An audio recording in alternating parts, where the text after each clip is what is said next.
inspirasi, inforia, Islami, semuanya di IKIM.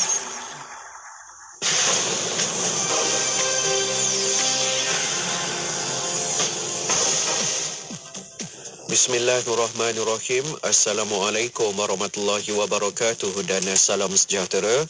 Bersama saya Ahmad Nazri Muhammad Yusof dalam berita IKIM. Isu pemeliharaan Tasik Chini Pahang dan jenayah pencerobohan data peribadi dijangka menjadi antara tumpuan pada hari terakhir mesyuarat kedua penggal kelima Parlimen ke-14 pada hari ini. Menurut aturan urusan mesyuarat di laman rasmi Parlimen, soalan mengenai tindakan pihak kerajaan bagi merawat dan memulih kembali kawasan Tasik Chini supaya tidak dilucutkan status Pertubuhan Pendidikan Kebudayaan dan Saintifik Pertubuhan Bangsa-Bangsa Bersatu UNESCO diajukan oleh Fuzia Saleh, Pakatan Harapan Kuantan kepada Menteri Tenaga dan Sumber Asli pada sesi waktu pertanyaan Menteri. Turut tersenarai soalan Syaharizu Kurnain Abdul Kadir Prasetyo Yang Mahu Menteri Komunikasi dan Multimedia menyatakan perancangan pihak kementerian untuk meminda beberapa fasal dalam Akta Perlindungan Data Peribadi bagi menangani jenayah pencerobohan hampir 100 juta data peribadi. Pada sesi soal jawab pula, Lukanisman Awang Sauni GPS Sibuti pula bertanyakan Menteri Komunikasi dan Multimedia mengenai status pemberian tablet melalui program peranti siswa dan maklumat terkini jumlah tablet yang akan diagihkan kepada pelajar daripada golongan B40. Seramai 23 guru yang dikenal pasti mengalami tekanan akan dipanggil untuk melalui proses tertentu termasuk kaunseling bagi meningkatkan lagi motivasi mereka dan pulih daripada gangguan emosi yang dialami. Sehubungan itu, Esko Pendidikan dan Teknologi Negeri Dato' Rais Yassin berkata kesemua mereka itu dikenal pasti menghadapi tekanan menggunakan saringan skala kemurungan, kebimbangan dan tekanan untuk mengukur tahap stres dan kemurungan dalam kalangan guru di negeri Melaka.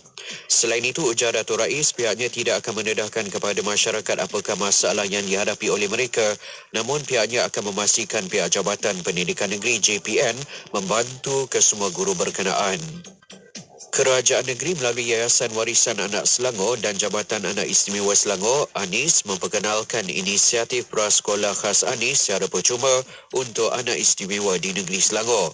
Menerusi satu kenyataan, Pengerusi Jawatankuasa Tetap Keluarga Dr. Siti Mariah Mahmud menjelaskan bahawa prasekolah khas pertama yang dibangunkan oleh pihak kerajaan negeri itu bertujuan menyediakan peluang dan kemudahan pendidikan bagi anak berkeperluan khas. Katanya lagi, prasekolah khas tersebut memberi tumpuan terhadap murid dalam kategori masalah pembelajaran termasuklah autisma, sindrom Down, Attention Deficit Hyperactive Disorder, ADHD dan Global Development Delay, GDD, berusia 5 dan 6 tahun. Sekian saja berita IKIM untuk edisi 10 pagi ini. Assalamualaikum warahmatullahi wabarakatuh dan teruskan kesetiaan anda bersama IKIM, Inspirasi Inforia Islami. Laporan berita tadi dari sumber bernama Kapsul Masa. Pada 30 Januari dalam tahun 1975, Yayasan Kedah dilancarkan oleh Yang Amat Berhormat Tun Datuk Mustafa bin Datuk Harun, Ketua Menteri Sabah di Wisma Negeri Kota Star Kedah. Yayasan Kedah ditubuhkan oleh pihak kerajaan negeri dan dipengerusikan oleh Yang Amat Berhormat Datuk Said Nahar Shahabuddin, Menteri Besar Kedah. Penubuhannya merupakan hasil ilham daripada kemajuan Yayasan Sabah yang telah berjaya memainkan peranannya ke arah membangunkan masyarakat Sabah, khususnya kaum belia. Tujuan utama penubuhan Yayasan Kedah adalah untuk membantu kerajaan negeri dalam menggalakkan pembangunan masyarakat dalam bidang pelajaran, ekonomi, sosial dan agama. Sumber kewangan yayasan ini diperolehi daripada pihak kerajaan negeri, kerajaan pusat dan pelbagai urusnya yang dijalankan oleh yayasan tersebut. Sesungguhnya, penubuhan Yayasan Kedah ini dapat menyalurkan bantuan kewangan dan latihan kepada anak negerinya yang memerlukan bantuan. Petikan fakta ini disediakan oleh Seksyen Dokumentasi dan Penerbitan Arkib Negara Malaysia. Penggunaan penggunaan aplikasi digital dalam kalangan rakyat Malaysia semakin memberangsangkan. Ini dapat dilihat dengan peningkatan pengguna perkhidmatan digital di portal My Government, pusat sehenti dalam talian yang menyediakan akses kepada pelbagai perkhidmatan kerajaan. Ayu lihat beberapa perkhidmatan yang disediakan. Adam sedang bekerja dari rumah dan perlu memperbaharui lesen memandu dan cukai jalannya. Segalanya dapat diselesaikan di portal My Sikap. Bagi Vic, warga negara Malaysia yang kerap keluar negara untuk bekerja, perkhidmatan My Online Passport mempermudah urusannya kerana kini pembaharuan pasport termasuklah pembayarannya dapat dilakukan secara dalam talian. Usahawan muda seperti Jenny pula dapat menguruskan pendaftaran dan pelesenan perniagaan dengan lebih efisien dengan Malaysia Biz. Menerusi perkhidmatan e-lesen, Jenny dapat memohon lesen perniagaannya dengan mudah. Pendigitalan membawa kemajuan. Ayuh maju ke hadapan sebagai satu keluarga Malaysia demi kemakmuran bersama. Kita guna, kita sokong, kita mampu. Di tanah Melayu, penyerahan kuasa secara rasmi oleh Jepun kepada Inggeris dibuat di Victoria Institution Kuala Lumpur pada 22 Februari 1946.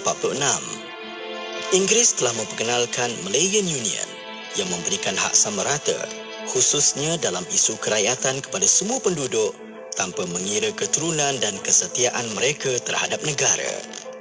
Malayan Union ternyata mendatangkan kerugian dan meminggirkan hak kaum Melayu dan Bumiputra sebagai penduduk asal negara ini serta menjejaskan institusi dan fungsi Raja-Raja Melayu. Oleh itu, cadangan Inggeris memperkenalkan Malayan Union mendapat tentangan hebat seluruh orang Melayu termasuk Majlis Raja-Raja. Dato' On telah mengumpulkan lebih 200 perwakilan Melayu dalam Kongres Melayu seluruh Tanah Melayu pada 1 hingga 4 Mac 1946 di Kelab Sultan Sulaiman, Kuala Lumpur. Sebuah jawatan kuasa yang dianggotai oleh tokoh-tokoh seperti Dato' On Jaafar, Dato' Panglima Bukit Gantang, Dato' Nik Ahmad Kamil, Dato' Hamzah Abdullah dan Encik Zainal Abidin iaitu Za'ba ditubuhkan. Kongres bersetuju dengan cadangan untuk menubuhkan sebuah pertubuhan yang dinamakan United Malays National Organisation atau UMNO atau Pertubuhan Kebangsaan Melayu Bersatu, Pakemba, yang akan dibentangkan dalam Kongres akan datang. Dalam Kongres Melayu seluruh Tanah Melayu ketiga di Johor Bahru, Dato' On Jaafar mengumumkan penubuhan UMNO pada 11 Mei 1946. Penubuhan ini bertujuan untuk memperjuangkan sebuah negara Malaya merdeka dan berdaulat, memajukan dan memelihara kepentingan orang Melayu dan rakyat Malaya, serta memelihara dan mempertahankan agama, adat rasa Melayu dan kedudukan institusi Raja-Raja Melayu. Penentangan mereka berjaya mengubah Malayan Union kepada perjanjian persekutuan yang ditandatangani oleh Raja-Raja pada 21 Januari 1948 yang mengembalikan Tanah Melayu ke pangkuan orang Melayu, kedaulatan Raja-Raja, hak keistimewaan dan hak kewarganegaraan. Perjuangan orang Melayu berjaya membentuk Persekutuan Tanah Melayu yang mengandungi 9 buah negeri Melayu iaitu Selangor, Perak, Kedah, Perlis, Negeri Sembilan, Johor, Pahang, Terengganu, Kelantan dan negeri-negeri Selat iaitu Pulau Pinang dan Melaka. Ia diketuai oleh Pesuruh Jaya Tinggi British yang mempunyai kuasa eksekutif dan dibantu serta dinasihati oleh Majlis Mesyuarat Kerja Persekutuan dan Majlis Mesyuarat Undangan Persekutuan. Kedudukan Majlis Raja-Raja berjaya diletakkan pada tempat yang lebih baik yang antara lain berfungsi menasihatkan Pesuruh Jaya Tinggi mengenai dasar-dasar yang akan dilaksanakan di Persekutuan Tanah Melayu. Jawatan Residen diganti oleh seorang Menteri Besar. Sementara, syarat-syarat kerakyatan diperketatkan melalui kuat kuasa undang-undang dan naturalisasi secara permohonan.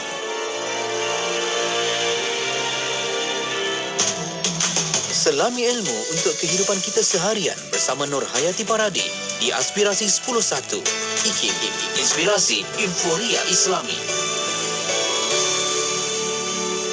Assalamualaikum warahmatullahi wabarakatuh. Dimulakan dengan lafaz suci Bismillahirrahmanirrahim. Selawat dan salam buat Rasul junjungan Nabi Muhammad sallallahu alaihi wasallam. Selamat pagi, salam aspirasi juga salam duha untuk semua sahabat pendengar Radio Institut Kefahaman Islam Malaysia. Alhamdulillah, waktu ini kita bersiaran menerusi aspirasi 11 edisi Khamis 4 Ogos 2022 dan hari ini merupakan hari yang ke-6 dalam bulan Muharram. Semoga Allah sentiasa memberkati sahabat pendengar insya-Allah. Baiklah, pagi ini bersama dengan Yati kita ada 3 jam dan tadi telah pun bersama Warna Pagi 4 jam bersama dengan Pian dan juga Lukman. Jadi terima kasih pada mereka berdua.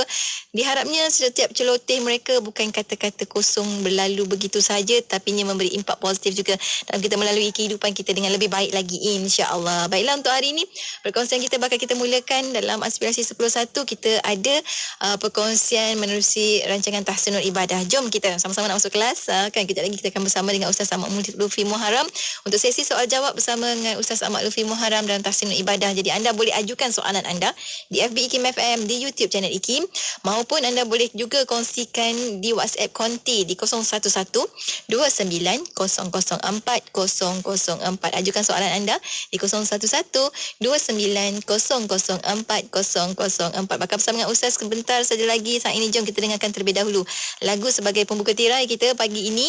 Lagu inspirasi daripada Alif Sata and the Locos dan juga Raihan menerusi Rayuan Rindu. Tentunya hanya di IKIM, Inspirasi Inforia Islami, bertemankan saya Nur Haiti Paradi.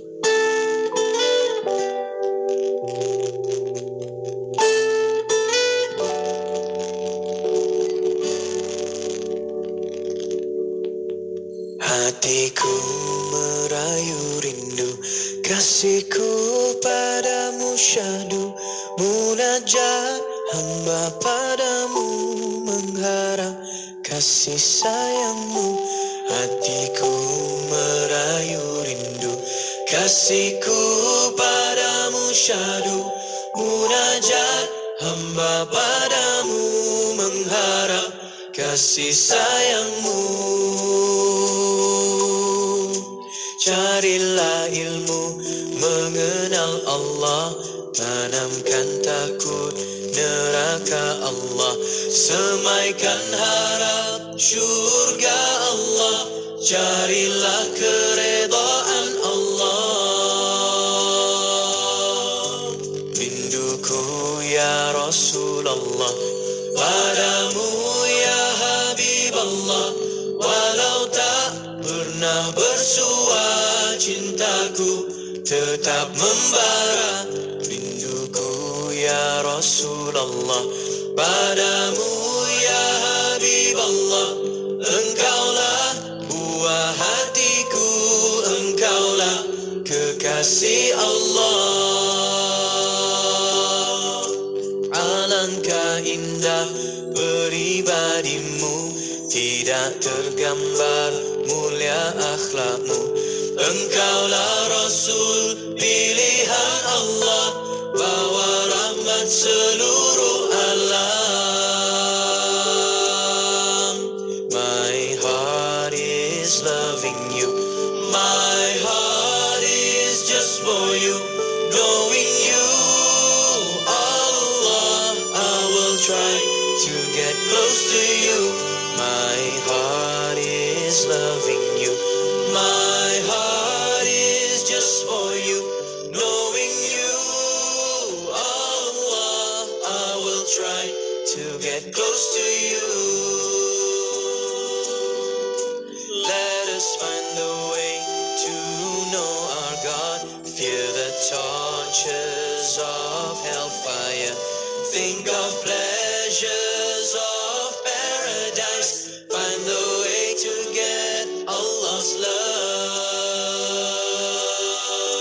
Hatiku merayu rindu, kasihku padamu syahdu, bertemu Allah yang esa menjadi idaman kalbu.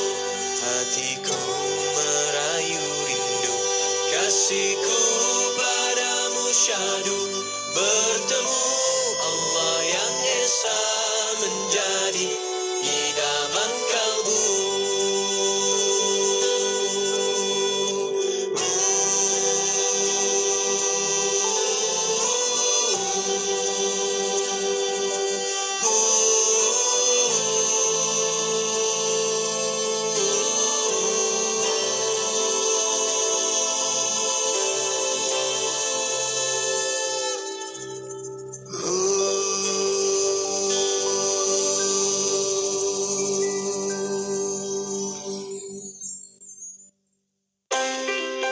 dengarkan ilmu-ilmu yang bermanfaat bersama Nur Hayati Paradi di Aspirasi 10.1. IKI, Inspirasi Inforia Islami. Inspirasi Inforia Islami tentunya hanya di Radio Institut Kefahaman Islam Malaysia. Alhamdulillah, terima kasih sahabat pendengar kerana terus bersama kami dan waktunya untuk kita bersama menerusi rancangan tahsinul ibadah dalam majlis ilmu kita pada hari ini. Kita bersama dengan tetamu kita, tak lain tak bukan. Kita ada Ustaz Ahmad Lutfi Muharram di hujung talian saat ini. Assalamualaikum Ustaz. Waalaikumsalam warahmatullahi. Terima kasih banyak Ustaz sudi hadir bersama dengan kami. Semoga semakin bertambah sihat Ustaz, insya-Allah. Dan untuk sesi soal jawab kita pada hari ini, kita mulakan dengan perkongsian sedikit mukadimah daripada Ustaz yang baru balik daripada Mekah ni menunaikan haji. Moga-moga haji yang mabrur. Allah gantikan setiap yang dilanjarkan dengan yang lebih baik, insya-Allah Ustaz. Silakan Ustaz sedikit mukadimah. Assalamualaikum warahmatullahi wabarakatuh. Bismillahirrahmanirrahim. Alhamdulillahi rabbil alamin. Wa sallallahu ala sayyidina Muhammadin wa ala alihi wa sahbihi ajma'in. Wa la hawla wa la quwwata illa billahil aliyyil azim. Amma ba'd. Terima kasih pada J. Nur Hayati Paradi memberi rancangan tahsinul ibadah ini. Semoga Allah terus menambahkan kebaikan. Dan seterusnya sidang pendengar IKIM yang dirahmati Allah Subhanahu wa ta'ala. Sesuatu nikmat yang kita perolehi, sekiranya kita ingin menjaganya, maka apabila kita kagum melihatnya, apabila kita senang melihatnya, maka kita ucaplah Masya Allah. Untuk kita menjaga nikmat, kita ucaplah Masya Allah. Dan untuk kita menambah nikmat yang kita perolehi, maka hendaklah kita ucapkan Alhamdulillah, iaitu kita bersyukur dengan nikmat tersebut. Dengan kedua-dua amalan tadi, nikmat yang kita peroleh itu dapatlah dijaga dan nikmat yang kita peroleh itu ditambah oleh Allah Subhanahu wa ta'ala.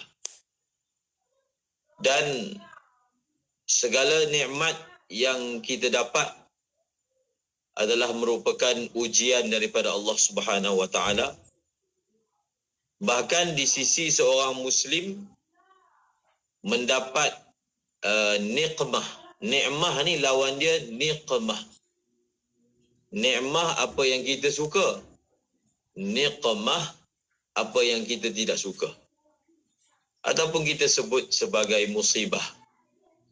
Sama ada kita memperolehi ni'mah ataupun kita memperolehi niqmah, sebenarnya bagi seorang mukmin kedua-duanya adalah baik untuk dirinya. Nabi SAW bersabda, ajaban li amril mukmin, sangat menakjubkan bagi hal seorang mukmin. In asabathu darra, in asabathu sarra syakara. Kalau dia dapat benda yang dia suka, dia bersyukur. Maka bersyukur itu adalah baik untuknya. Wa in asabathu dharra sabara fakana khairan lahu. Kalau dia dapat benda yang dia tak suka, menimpa kepada dirinya benda yang dia tak suka, dia bersabar. Maka bersabar ketika menghadapi kesusahan adalah baik untuknya. Maksudnya apa? Kita bagaimana kita menghadapi apa yang kita dapat. Kalau kita mendapat benda baik, kita syukur, maka itulah yang terbaik. Kalau kita ditimpa perkara yang kita tak suka tapi kita sabar, maka itu juga kebaikan untuk diri kita. Kita bukan dilihat dari segi nikmah ataupun nikmah yang kita dapat, tetapi bagaimana kita menghadapinya. Semoga kita dapat menghadapinya dengan iman. Maka menghadapi setiap keadaan yang datang dalam kehidupan kita dengan iman, maka itu sebenarnya yang terbaik untuk diri kita semua. InsyaAllah, amin ya Rabbal Alamin. Terima kasih banyak Ustaz untuk ingatan awal untuk kita sentiasa bersyukur pada Allah SWT. InsyaAllah. Ustaz, kita nak mulakan perkongsian untuk sesi soal jawab kita. Kita akan mulakan dengan soalan pertama yang datang daripada sahabat kita di WhatsApp IKIM. Kita ada Puan Ida dari Bandar Seri Jempol. Ustaz kata, kalau sahabat kita ni baca ayat lazim dalam solat, tiba-tiba terlupa ayat seterusnya dan kemudian tukar pada ayat lain, sahkah solat tersebut Ustaz? Waalaikumsalam warahmatullahi. Jawapannya adalah sah. Membaca ayat lazim di dalam solat, hukumnya sunat. Dan membacanya mengikut urutan juga hukumnya sunat. Justru kalau seorang itu dia terlupa dan dia ingin menukar kepada ayat yang lain, maka dia bacalah ayat mengikut urutan seterusnya. Maksudnya kalau surah itu surah yang datang selepas, bukan surah sebelumnya. Kerana membaca ayat ataupun surah di dalam solat itu disunatkan dibuat mengikut urutan. Maksudnya urutan yang macam mana Ustaz? Urutan urutan itu maksudnya walaupun dia bukan baca surah yang seterusnya ataupun ayat yang seterusnya, tapi pastinya ayat itu dia bukanlah berada dalam kedudukan sebelum. Kedudukan sebelum. Sebelum tu maksudnya sebelum dari segi susunan Al-Quran. Dia baca yang selepas. Walaupun dia melangkau muka surat, tapi yang pasti dia bukanlah muka surat yang sebelumnya, tetapi muka surat yang selepasnya.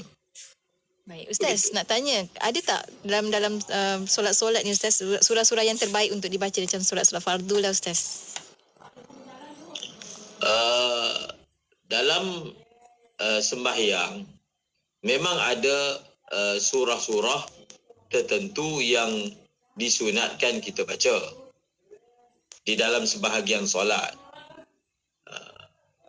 Misalnya pada pagi subuh Jumaat disunatkan baca surah Sajadah dan surah Al-Insan. Di dalam sembahyang duha misalnya, sebahagian ulama menyatakan disunatkan untuk dibaca wasyamsi waduhaha dan juga surah wadduha, dan sebahagian ulama mengatakan disunatkan baca qul ya dan qul huwallah. Dan begitu juga di dalam sembahyang fardu, khususnya kalau seorang itu dia menjadi imam, maka dia misalnya di antara sembahyang yang paling panjang adalah sembahyang subuh, sembahyang zuhur, kemudian sembahyang asar, sembahyang isyak, sembahyang maghrib. Maka untuk misalnya sembahyang maghrib, maka dia baca yang dipanggil qisar, dibaca surah pendek.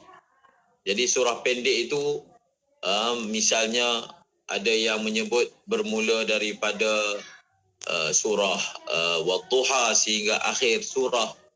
Jadi dipilih surah di dalam sembahyang mengikut jenis sembahyang. Sebab ada sembahyang ni sembahyang panjang. Subuh contohnya baca surah panjang. Ada sembahyang itu sembahyang pendek seperti maghrib. Jadi kalau maghrib ini janganlah kita baca surah panjang. Kita baca surah pendek. Surah pendek adalah tidak tepat. Misalnya seorang tu dia pilih baca surah Baqarah, walaupun dia tak baca keseluruhan surah, dia baca beberapa ayat, tetapi adalah lebih afdal untuk membaca surah pendek. Surah pendek ya, daripada juzuk yang 30 ketika sembahyang maghrib misalnya. Kerana kaedahnya membaca surah secara penuh lebih baik daripada kita membaca potongan-potongan ayat di dalam sembahyang. Baik, terima kasih banyak Ustaz untuk pencerahan. Seterusnya kita ada soalan di FB IKIM. Nur Azmah tanya. Ustaz nak tanya, kalau anak lahir dan tak cukurkan rambut, sekarang dah umur 5 bulan, pertanyaannya memang perlu ke nak cukur rambut bayi? Kemudiannya betul ke kalau tak cukur tu tak baik sebab bayi, kerana rambut bayi tu datang dari perut yang kotor? Ustaz. Antara sunnah yang sebahagian orang meninggalkannya adalah mencukur rambut bayi. Mungkin sebahagian orang dia mengadakan majlis cukur jambul. Majlis cukur jambul yang dipotong itu digunting sebahagian daripada rambut. Sedangkan disunatkan untuk mencukur rambut itu secara penuh, cukur rambut. Bila? Pada hari yang ketujuh. Pada hari yang ketujuh, maka kita cukur semua rambut anak kita. Baik anak itu lelaki ataupun anak itu perempuan. Ini sunnah yang sebahagian orang meninggalkannya. Bukan cukur jambul. Bukan hanya potong jambul, maknanya potong sebahagian rambut. Cukur dan buang keseluruhan rambut. Dan rambut yang ada di kepala anak kita itu, rambut itu juga dipanggil dalam bahasa Arab sebagai aqiqah, iaitu rambut yang tumbuh dalam perut. Dan rambut ni tak bagus untuk disimpan. Tak bagus untuk disimpan. Ada sebahagian ulama yang sebut bahawasanya rambut itu tak bagus untuk disimpan kerana dia boleh membawa kepada, rambut itu sendiri namanya aqiqah, dia boleh membawa kepada uquq. Uquq tu maksudnya tak dengar ataupun mendarhakai ibu dan ayah. Maka rambut itu disunatkan untuk kita buang, biar di kepala anak kita tumbuh rambut baru. Bukan rambut yang tumbuh dalam perut. Dan rambut itu pula setelah dicukur, walaupun lewat, sekarang ni misalnya umur 5 tahun, 5 bulan seperti yang ditanya, masih lagi disunatkan untuk kita buang, kita cukur. Dan rambut itu disunatkan untuk kita tanam dan kita timbang rambut tersebut, dan dengan timbangan itu kita sedekahlah dengan berat timbangan itu emas ataupun perak. Baik, terima kasih banyak Ustaz. Kalau kita agak-agak je Ustaz, tak timbang. Ada orang tak timbang, dia Tak ada agak-agak. masalah. Tak ada masalah, insya-Allah. Dan kita akan berehat ketika banyak soalan tentang kanak-kanak tiba-tiba Ustaz pagi ni. Tapi apa pun, untuk anda rakan pendengar, jangan ke mana-mana, teruskan kesetiaan bersama kami. Tentunya hanya di IKIM, Inspirasi Inforia Islami.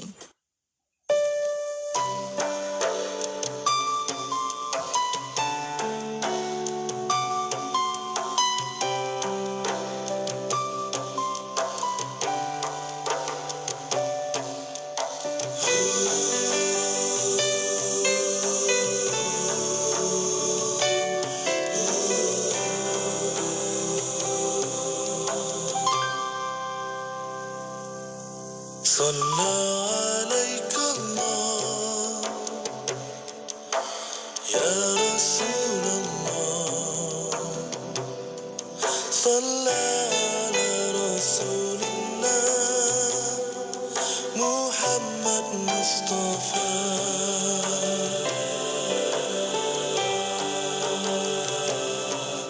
ada satu bintang sinarnya berseri, cahaya atas cahaya, empat yang utama.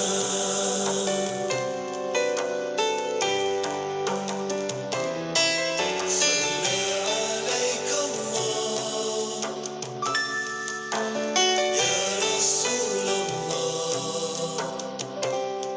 salli ala Rasulillah Muhammad Mustafa.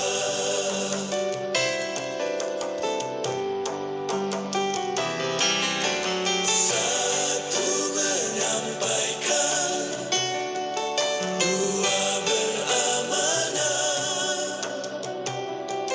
tiga kebijaksanaan, empat memberi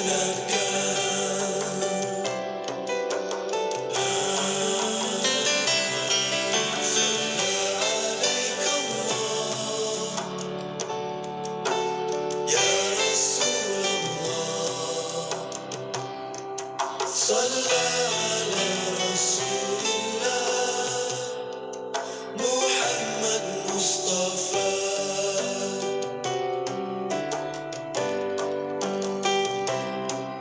ikuti sunnahnya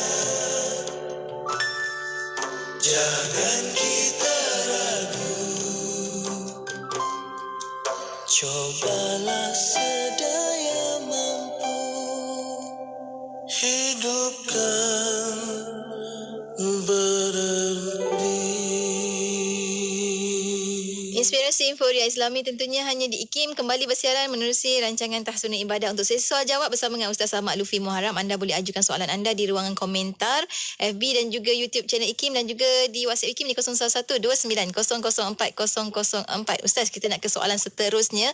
Pertanyaan dari sahabat kita di WhatsApp IKIM Ustaz, daripada Eza dari Putrajaya. Dia kata kalau takbiratul ihram mahraj ha bulat susah nak tepat, sah tak solat Ustaz? Adakah bacaan tahiyat akhir kena baca ikut tajwid ataupun sabdu kena tekan dan panjang dua harakat kena juga sempurna Ustaz?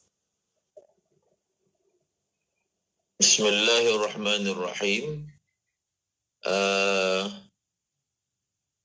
Soalan yang pertama berkaitan dengan takbiratul ihram.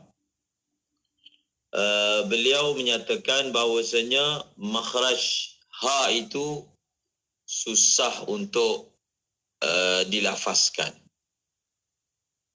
Apa maksud dia? Adakah langsung tak berbunyi ha dalam takbiratul ihram? Lafaznya Allahu Akbar. Jadi apa maksud lafaz ha itu susah untuk disebut? Adakah dia menyebutnya dengan lafaz Allahu Akbar, Akbar, iaitu ha bertukar jadi hamzah? Yang pastinya ha itu perlu dilafazkan. Kerana tanpa melafazkan ha itu tak keluarlah nama Allah. Allah itu kan hujungnya ha. Allahu Akbar.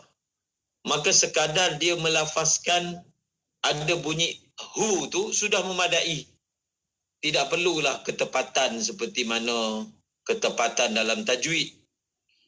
Sekadar bunyi itu tidak berbunyi Allahu Akbar. Kerana lafaznya bukan Allah tetapi Allah. Maka jawapannya adalah ya, hu itu mesti dilafazkan, tetapi ketepatan itu adalah sekadar dibezakan dengan hamzah dan bunyi itu ada bunyi hu, ia sudah memadai. Dan berkaitan dengan bacaan tahiyat. Jadi bacaan tajwid ni kena faham. Tajwid ni hanya dipraktikkan dalam Quran. Tajwid ni adalah bacaan dalam Quran. Bacaan selain daripada Quran, dia tidak ada istilah tajwid. Dia tidak ada istilah apa? Tajwid. Tajwid ini adalah untuk Quran. Cuma bila kita baca tahiyat, kita perlu membaca dengan sebutan bahasa Arab yang betul. Maksudnya, apakah huruf at-tahiyyah misal, hendaklah dibaca dengan ha. Tidaklah boleh dibaca dengan ha. Itu kita tak panggil tajwid. Itu dipanggil sebutan bahasa Arab yang betul.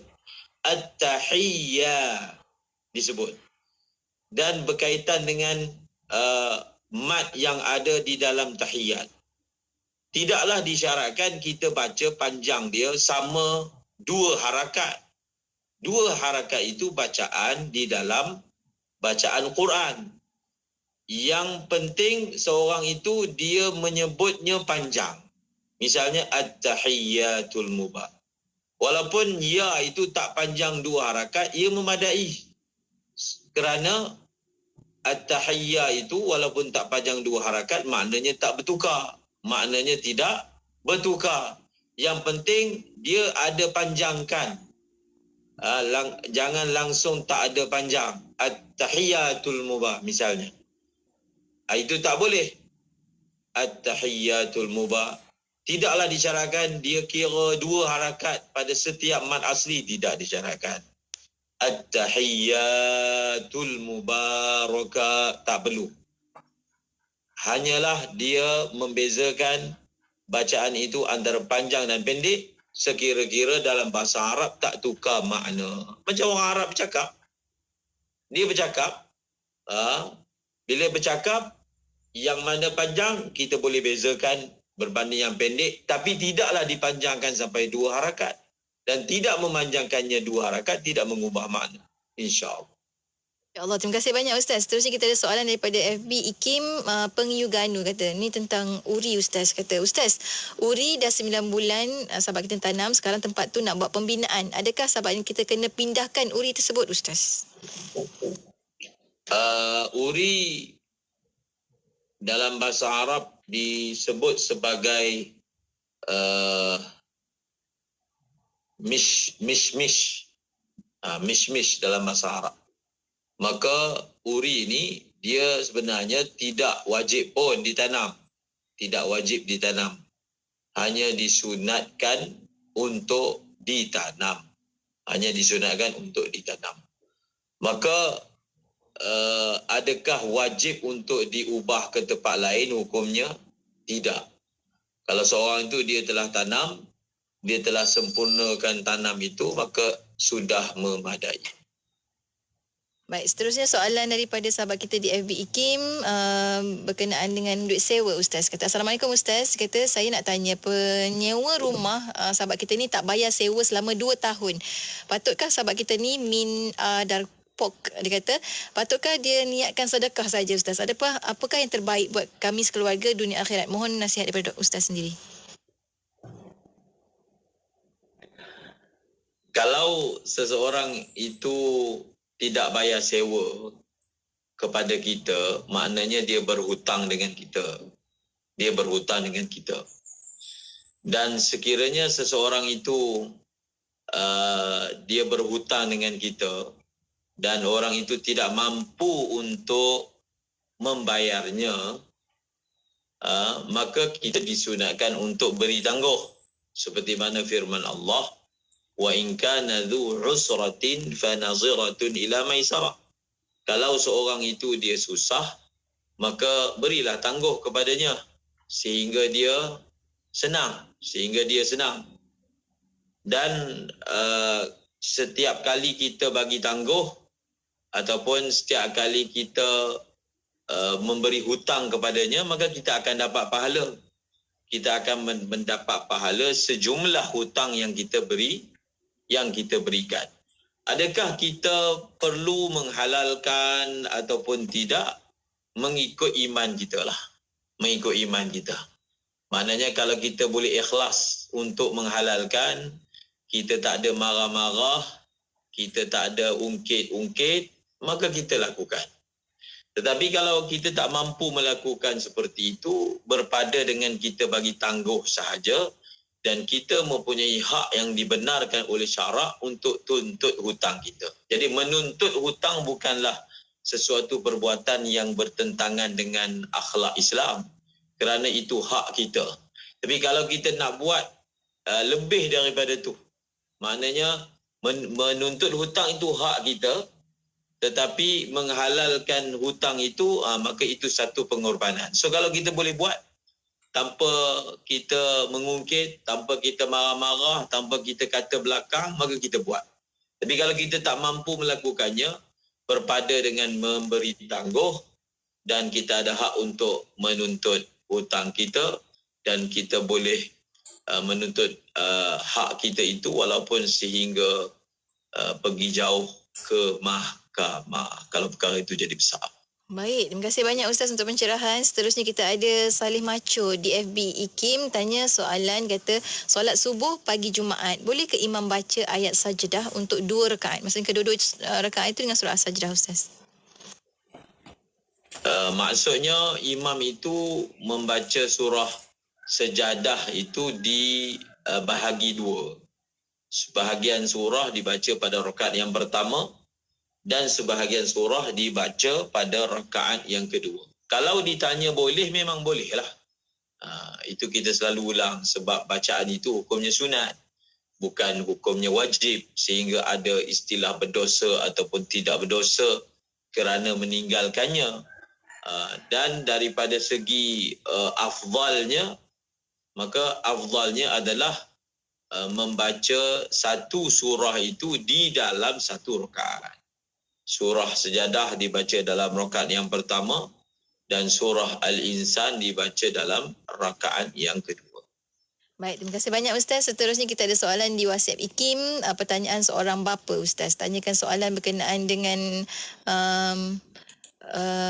korban, ibadah korban. Bolehkah seorang ayah yang kemampuan membeli seekor lembu dan dibuatkan korban untuk orang lain? Contohnya 5 orang anaknya yang telah dewasa, 2 orang kakaknya yang telah meninggal dunia Ustaz.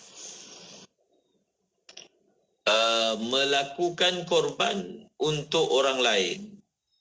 Yang pertama, kalau orang itu masih hidup dan dia sudah baligh, maka kalau kita ingin buat korban untuk dia, dengan erti kata korban itu atas nama dia, maka hendaklah kita mendapat izin daripada orang tersebut. Mendapat apa? Izin daripada orang tersebut. Kerana ibadah korban adalah ibadah. Dan sesebuah ibadah itu perlukan kepada niat. Maka izin daripada orang itu adalah ibarat daripada niatnya bagi melaksanakan ibadah korban tersebut. Dan sekiranya seorang itu telah meninggal dunia, di dalam mazhab Al-Imam Syafi'i, buat korban untuk orang yang telah meninggal dunia disyaratkan ada wasiat daripadanya. Si mati itu pernah berwasiat supaya dibuat korban untuknya. Kalau dia tidak pernah berwasiat sedemikian dalam mazhab Al-Imam Syafi'i, menurut pendapat yang muktamad, korban itu tidak sah. Justru, kalau kita ingin buat korban untuk orang yang telah meninggal dunia yang dia tidak ada wasiat, maka cara dia adalah kita buat korban tu atas nama kita. Kita buat korban atas nama kita dan kita niatkan pahalanya ataupun kita sampaikan pahalanya kepada si mati itu. Kalau atas nama menyampaikan pahala, mendoakan pahala, maka boleh untuk si mati. Tapi kalau atas nama dia sebagai dia yang buat korban, dalam mazhab Syafi'i hanya sah kalau ada wasiat daripada si mati. Baik, terima kasih banyak Ustaz. Seterusnya kita ada Zainal Amin Sabran tanyakan soalan. Assalamualaikum Ustaz. Kata soalan sahabat kita, sekiranya seorang tangannya dijilat anjing kemudian dia menyentuh tangan kawannya menggunakan tangan yang sama, adakah kawannya yang juga perlu samak tangan tersebut Ustaz? Kalau tangan dia basah ataupun tangan kawan dia basah ataupun kedua-duanya basah, maka ya, jawapannya kawannya juga perlu menyamak bahagian yang telah disentuh tadi. Baik, terima kasih banyak Ustaz. Seterusnya kita ada soalan daripada Nurdin kata, Assalamualaikum Ustaz. Kata, adakah memadai seorang ayah sekadar mengingatkan anak berusia 7 tahun agar solat fardu atau wajib pastikan si anak itu solat Ustaz? Hendaklah kamu menyuruh anak kamu solat ketika dia berusia 7 tahun. Dan hendaklah kamu memukulnya sekiranya dia sudah berusia 10 tahun. Ini adalah hadis Nabi SAW. Dan menyuruh sembahyang itu dengan erti kata kita memantaunya. Maknanya bukan sekadar kita cakap sembahyanglah, tetapi hendaklah kita pantau. Pantau tu maksudnya nanti kita tanya, tadi dah semayang zuhur ke? Tadi dah semayang asar ke? Bukan sekadar kita suruh, tapi kita pantau bagi benda tu jadi. Kalau kita suruh anak kita umur 7 tahun semayang, dia semayang tak erti. Jadi adakah suruh tu sudah memadai? Sudah tentulah tidak memadai. Kita kena tunjuklah dia macam mana cara semayang. Tidak mungkinlah maksud hadis itu suruh dia buat benda yang dia tak reti. Kalau dia tak reti semayang, kita kena tunjukkan dia, ataupun paling kurang suruh dia ikut. Dia tak pandai nak baca lagi, suruh dia ikut kita punya gerakan-gerakan sembahyang. Jadi jawapannya adalah kena pantau, kena pastikan dan kena sentiasa minta laporan. Maknanya minta laporan tu sentiasa bertanya supaya anak tu cakna yang ayah dia nak dia semayang lah. Ayah dia ambil berat tentang semayang dia. Baik, faham. Ayah atau ibu. Terima kasih banyak Ustaz. Baik. Alhamdulillah dia faham insya-Allah. Seterusnya kita ada Laili Hanim di FB IKIM tanyakan soalan. Bilakah waktu afdal makmum bagi salam? Adakah selepas salam pertama atau kedua imam Ustaz? Disunatkan ataupun afdalnya bagi makmum itu untuk dia bagi salam selepas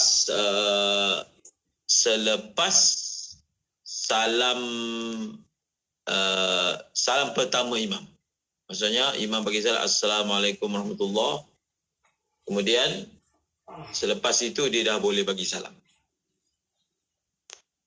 Terima kasih banyak Ustaz. Seterusnya kita ada soalan daripada sahabat kita di WhatsApp, di Facebook IKIM daripada Azlina Haiziri Inatom.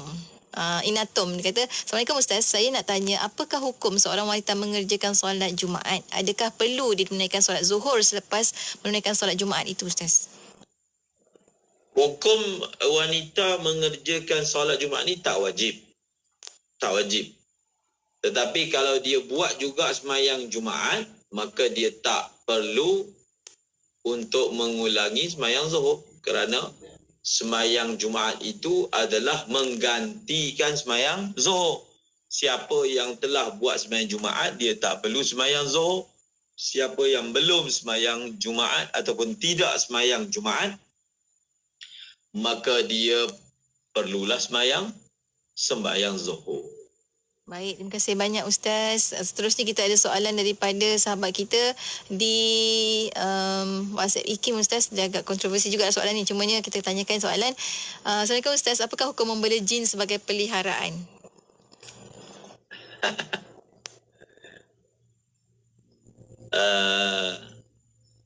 Yang pertama, adakah seorang tu dia boleh bela jin ataupun dia boleh menguasai jin seperti mana Nabi Sulaiman menguasainya? Maksudnya, adakah dia boleh menjaga ataupun membela jin dalam keadaan dia yang menguasai jin itu, bukan jin tu menguasai diri dia? Dan secara umumnya tidak boleh. Tidak boleh. Sebab apa? Sebab secara umumnya kalau seorang itu dia memelihara jin, maka dia kena mengikut cita rasa jin, bukan dia yang menguasainya. Maka sebab itu ulama menyatakan secara umumnya tak boleh, sebab oleh kerana makhluk itu luar daripada pandangan kita, maka kita yang akan mendapat mudarat kerana memeliharanya, bukan kita mendapat manfaat. Kalau kita tidak dapat mudarat, orang yang selepas kita akan mendapat mudarat. Jadi jawapannya tak boleh. Baik, terima kasih banyak Ustaz. Terusnya kita ada soalan daripada Zulfakri Muhammad Din di Facebook. Kata, Assalamualaikum Ustaz. Kata, bagaimana untuk membayar wang kepunyaan pekerja yang tak boleh dihubungi lagi? Contohnya pekerja menghilangkan diri Ustaz. Kalaulah kita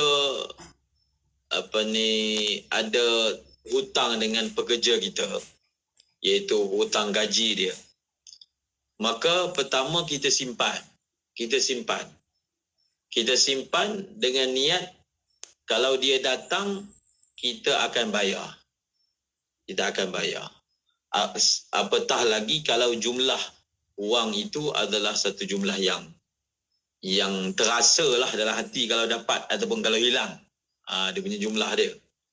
Dan sekiranya ia telah memakan masa yang lama dan kita tidak ada harapan lah rasanya untuk temui semula pekerja itu, maka ia termasuk dalam istilah fiqh dipanggil malun dha'ih, iaitu harta yang tiada harapan untuk ditemui tuan dia. Tak ada harapan ataupun putus asa daripada dapat jumpa tuan dia, maka ia dipanggil maldai'. Dan maldai' ni pengurusan dia adalah diserahkan kepada Baitul Mal, ataupun kita menggunakannya untuk maslahat awam. Contohnya kita bagi kat masjid ataupun kita bagi kat fakir miskin dengan niat pahalanya, sedekahnya itu untuk si fulan yang merupakan pemilik gaji tersebut, dengan niat tersebut. Tetapi dengan niat juga sekiranya dia datang satu hari nanti, kita akan bayar kembali. Itu cara menguruskan harta yang tidak diketahui ataupun sudah putus asa untuk dapat dikesan tuannya. Baik, terima kasih banyak Ustaz. Lagi soalan tentang muamalat juga Ustaz. Sahabat kita dari Sabah, Muhammad Mansur dari Taman Ranggu Saujana Tawau Sabah. Soalannya, sebagai seorang anak lelaki dan juga suami, tanggungjawab kepada siapakah yang perlu diutamakan? Adakah kepada isteri atau ibu, dan bagaimana dengan pemberian nafkah sekiranya ibu itu ibu tunggal Ustaz? Seseorang lelaki yang mempunyai ibu dan juga isteri, dia mempunyai tanggungjawab nafkah terhadap kedua-dua mereka. Maksudnya satu orang anak, dia ada tanggungjawab nafkah kepada ibu dia, dan dia juga ada tanggungjawab nafkah untuk isteri dia. Kedua-duanya ada tanggungjawab nafkah. Dan untuk ibu, tanggungjawab nafkah itu hanya wajib sekiranya ibu itu tidak ada saraan lain. Maksudnya tidak ada anak lain yang dapat sama-sama membantu, ataupun ibu itu sendiri tidak ada harta yang dia warisi daripada suaminya, ataupun ibu itu tidak mempunyai pekerjaan untuk menyara kehidupannya, maka pada ketika itu menjadi tanggungjawab anak-anak, ibu ataupun ayah, tanggungjawab anak-anak untuk memastikan nafkah ataupun keperluan ibu dan ayah itu dapat disempurnakan. Adapun tanggungjawab nafkah terhadap isteri, walaupun isteri dia tu orang kaya, isteri dia berkerjaya, isteri dia ada pendapatan, tetap satu orang suami wajib menanggung nafkah isterinya. Itu beza tanggungan nafkah terhadap isteri dan tanggungan nafkah terhadap ibu dan ayah. Kalau isteri tidak ada syarat, dia itu tak ada harta. Kalau dia ada harta sekalipun, dia berkerjaya, tanggungan nafkah itu masih wajib atas suami. Adapun ibu dan ayah bergantung kalau mereka tidak ada sebarang keperluan ataupun tidak ada sebarang harta ataupun tidak ada sebarang pekerjaan yang wajib menanggung nafkah tersebut. Jadi apabila seorang itu wajib menanggung kedua-duanya sekali, maka dia usahalah secara berhemah bagaimana dapat menyempurnakan nafkah terhadap kedua-dua mereka. InsyaAllah semoga dipermudahkan urusan sahabat kita. Kemudian kita ada soalan daripada sahabat kita di Facebook, Ikim Idris Lamid. Assalamualaikum Ustaz, saya Idris dari Kuching Sarawak. Katanya nak tanya, kalau seorang anak mewakafkan sesuatu atas nama ibu dan ayah yang telah meninggal dunia, pahalanya untuk ibu dan ayah, ada tak anak tersebut mendapat pahala juga Ustaz?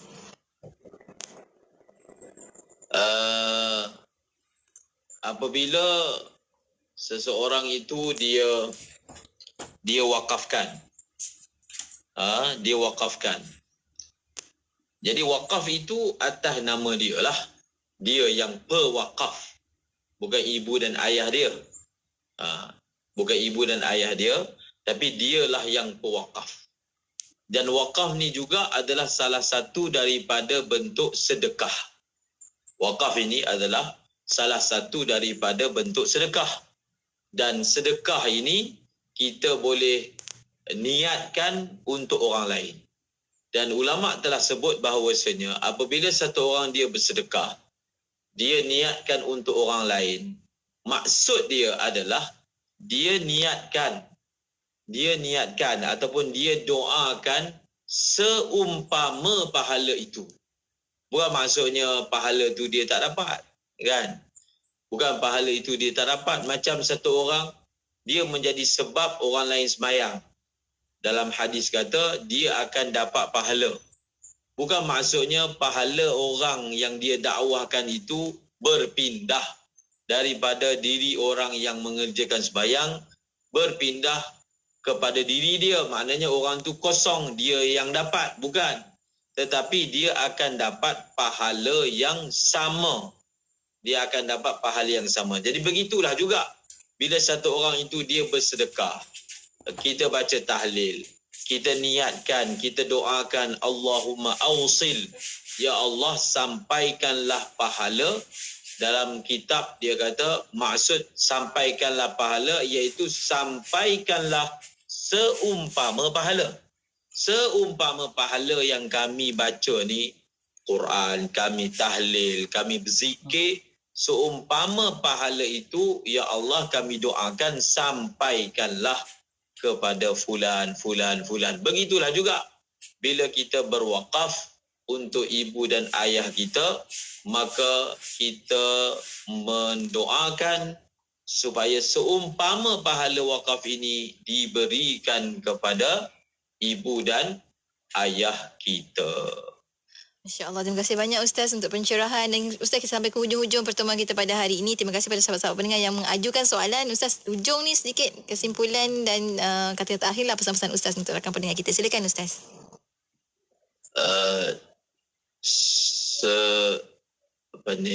Kita hidup ni sekali je. Kita hidup ni sekali sahaja.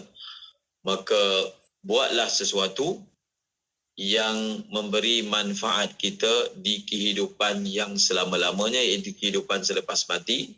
Selagi kita masih bernyawa, buatlah sesuatu yang memberi manfaat untuk agama. Memberi manfaat untuk agama, mengikut keupayaan yang kita ada. Kalau ada ilmu, gunakan ilmu. Kalau ada harta, gunakan harta. Paling kurang kita mempunyai masa, maka gunakanlah untuk agama. Kerana masa di dunia ini terlalu singkat untuk kita sia-siakan dan untuk kita menyempurnakan hajat nafsu dan syahwat kita sahaja. Kerana nafsu dan syahwat ini tak mungkin dapat dipuaskan dengan mata benda dunia. Dunia terlalu kecil untuk menyempurnakan hajat kita. Justru kita buatlah sesuatu untuk manfaat agama, kerana ia akan kembali faedahnya kepada diri kita sendiri. InsyaAllah. Terima kasih banyak Ustaz untuk ingatan. Sampai kita bertemu lagi minggu hadapan insyaAllah Ustaz untuk sambungan pengajian Mata Zubat. Assalamualaikum Ustaz. Waalaikumsalam. Dan untuk anda sahabat pendengar, teruskan kesetiaan bersama kami tentunya hanya di IKIM Inspirasi Inforia Islami.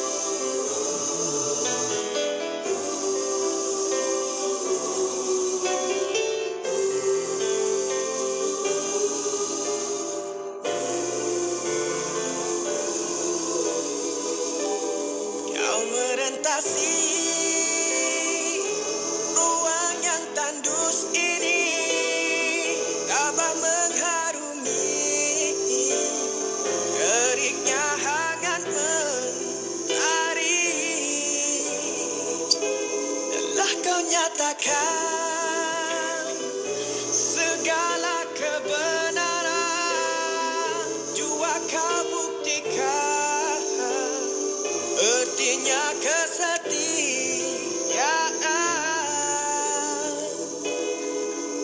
kepada